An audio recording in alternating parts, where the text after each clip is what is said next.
Hello，大家好啊！嗱，今日又嚟到趙 Sir 同你傾下偈啊！咁今日又有個 topic 啦。咁喺講之前咧，中意我哋嘅頻道你記得就係 subscribe、like 同 share 啦。我哋呢度係 Terence Chiu Building Coach 趙善立建築教室，我係趙 Sir。嗱，今日同大家分享一個咩 topic 咧？咁呢個 topic 咧就大家都好想傾下嘅。咁我哋喺呢10幾分鐘裏邊，亦都只係分享一啲我嘅心得啦，或者同大家當傾下偈嘅，真係，因為要好詳細咁傾呢個 topic 咧，實在係寫本書都未必可以講得通啊！呢個就係你做工程，其實你嗰個成功同失敗嘅關鍵喺邊度？成功同失敗嘅關鍵，我諗聽完之後，或者你喺聽嘅途中，你都可以有你嘅意見，你可以喺我哋下邊comment 俾啲意見我哋啦，或者同我留言去傾下偈都得嘅。咁究竟成功同失敗嘅關鍵今日呢10幾分鐘，我哋可以討論到一啲乜嘢嘅主要嘅題目咧？咁樣我會歸納咗有6個 point 嘅。喺我哋今個 video 裏邊，第一就係你哋有冇一個嘅planning 咧，有冇一個計劃？第二就係你有冇一個monitoring， 我哋叫做 monitoring， 即係 control 或者一個 review 喺你基於你嘅 planning 裏邊呢個第二。第三就係你有冇去問一啲你識嘅人去做咧？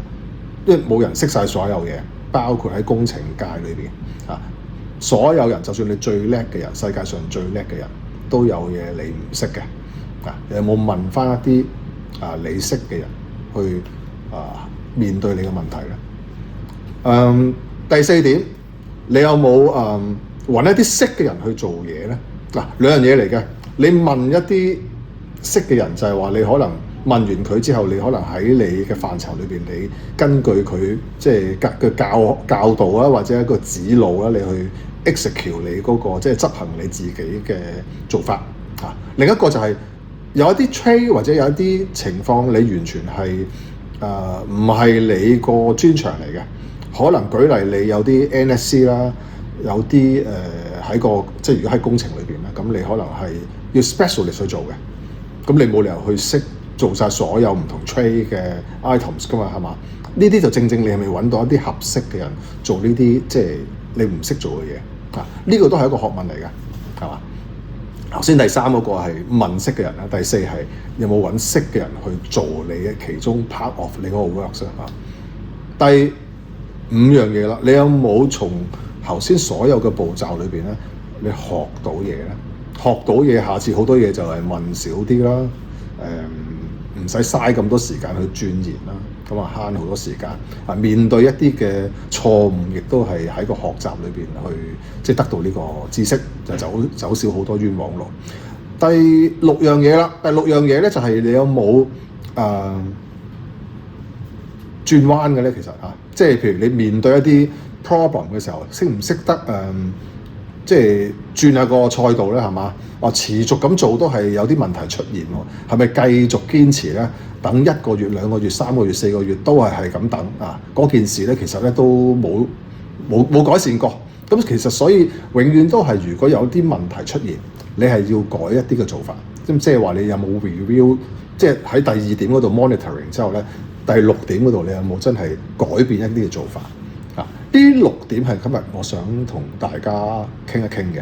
唔代表呢6點咧，你做咗咧就齊晒所有嘢因為做工程，我諗大家都知啦。我阿爸淨落係咪啊？我之前公司老細剩翻啲生意同客俾我嘅。咁呢啲我哋唔去講，因為咧呢啲係一啲out of 一個。如果你係一個只係一個負責執行嘅人咧，呢啲嘢唔係你嘅範疇裏邊嘅。咁我哋今日唔去傾呢一啲嘅，又或者話呢單嘢個財務上係需要我做一單2000萬嘅工程，但係我個袋咧就係得50萬嘅啫。舉例啦，咁你係唔夠執行呢單工程噶嘛？咁呢啲我哋唔去傾即係夠唔夠財務上啊，或者關係上啊，係咪阿爸淨落或者阿公淨落，或者係即係我之前個老細淨落呢啲，我哋唔會講啊。講一個即係工作 level 嘅頭先講嗰6個範疇。咁我哋今日就係討論呢一樣嘢啦。咁呢6個範疇亦都幾影響到即係工程裏邊嘅成功同埋即係失敗裏邊嘅一啲嘅關鍵要素。嗱，當然唔係即係全部啦，亦都唔能夠話即係我哋講呢10幾分鐘咧，你聽完之後咧就等於一般教科書啦，係嘛？咁但係個重點，如果你拿捏到咧，都對你哋即係大家討論完咧都有啲幫助嘅。咁第一個 planning 咧，有啲咩 planning 咧？其實我哋之前有啲 video 都講過啦。就如果你中咗標嘅時候，其實你有啲收地盤嘅 planning，你亦都已經去做咗嘅。如果你哋想睇翻嘅，咁我哋之前有啲 video 啦，關於如果你中標之後點樣收地盤嘅時候咧，有啲咩準備功夫，有10幾點嘅。咁呢啲今日我哋講嗰個原則性咧 planning 亦都包括就係話，譬如你到時嗰10幾點你準備咗開工啦個地盤係咪？嗰啲包括係地盤嘅 survey 啊、monitoring check point 啊，點樣去準備收人哋個上一手嗰個地盤翻嚟啊，一啲 survey report 啊 ，check 翻一啲地下一啲舊嗰啲嘅渠務啊，有冇影響你啊？即係同埋做翻個 survey report 啊，有啲咩圖紙係未俾你啊？有啲咩判頭未定俾你啊？咩 design 未定俾你啊？咁呢啲種種都屬於我哋係即係 planning 啊。咁item 我哋記得係有10幾個嘅，咁你哋可以睇翻我哋之前一啲嘅 video。咁其實亦都包括譬如話，喂，你有冇 planning 做翻啲入圖啦，或者外判一啲嘅 schedule， 或者訂料嘅一啲嘅 schedule planning 嚇，呢啲嘢有冇齊全咧？係嘛？你有冇即係準備好你嗰個人手嘅安排咧？呢啲都係 planning 嚟嘅喎，係嘛？除咗你個 O chart 裏邊你嗰個即係西準啊、PM 啊、科文啊嗰啲機電啊、嗰班 QS 啊，呢啲全部都係幫你做嘢噶嘛？呢啲 planning 你有冇做好咧？係嘛？嗰個 drawing submission 係咪有冇做好咧？個 schedule 係咪根據你嗰個即係亦都係 planning 啦？你個 master program 裏邊計好晒收地盤之後幾時可以最後拆棚啊、驗樓啊、驗消防啊咁樣。咁呢啲都係 planning 嚟噶嘛？咁呢個 planning 裏邊個時間性亦都掌握咗，或者即係下放咗落去嗰個即係外判嘅時間表啦。做圖紙或者 method statement 啊。訂料嗰個嘅 schedule 啊，呢啲全部都係你個 planning 啊。呢個我哋第一點想講嘅 planning。第二點啦 monitoring 啦，定咗 planning 之後，你有冇根據你呢啲時效性頭先課定判啦、訂料啦、入圖紙啦、入 method statement 啦，根據個 master program 去處理所有嘢咧？你有冇根據呢啲你嘅 planning 去做呢啲嘅monitoring 咧？即係睇翻個時間啊，究竟達唔達標咧？唔達標嘅時候，需唔需要做一啲唔同嘅嘢去加強翻、加速翻咧？係嘛？定係由佢唔跟就算啦？咁最後個 program 當然唔會 match 到啦，係嘛？咁呢個係我想講嘅第二點，即係 monitoring。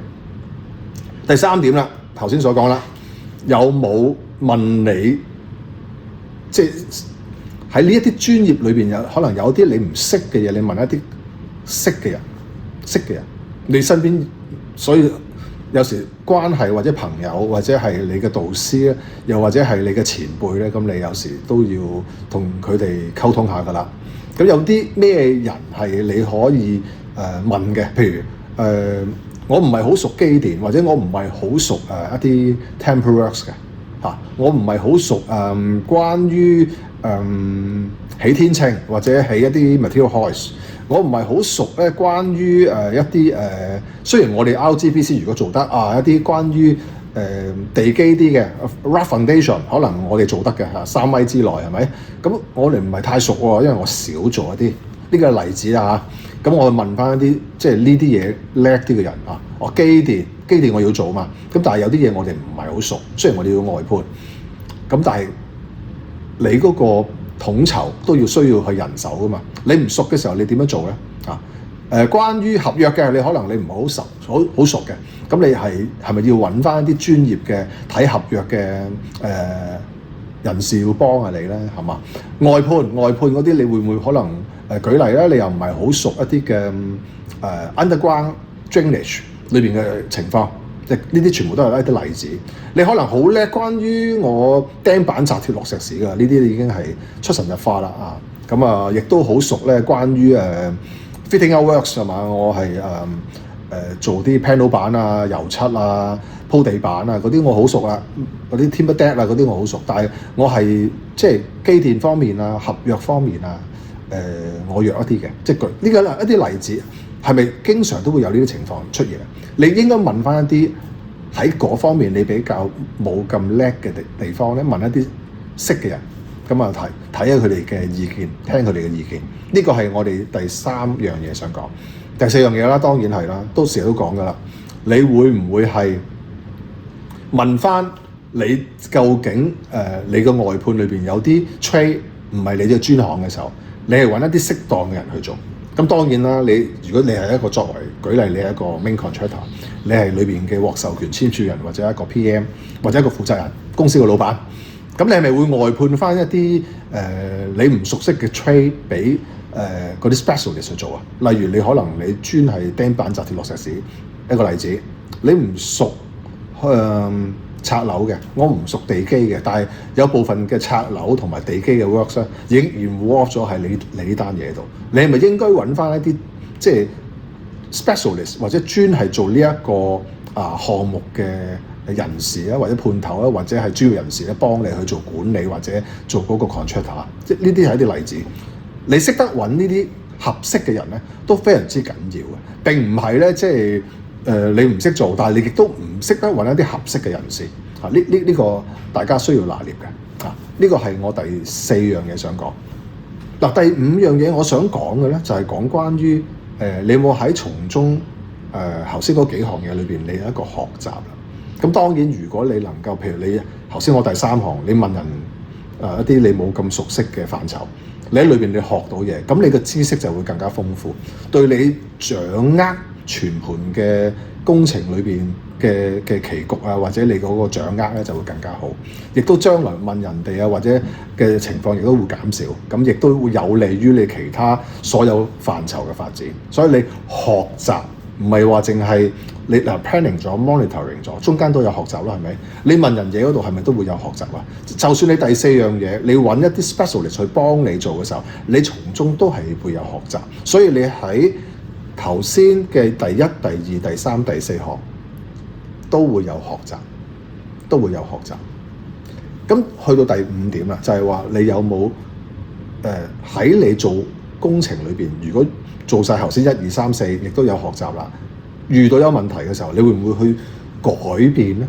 改變你個做法啊，唔好話遇到個問題死守啊，不停咁去等，不停去試，都係試翻嗰個方法。咁呢個其實唔會令到嗰個問題解決到嘅。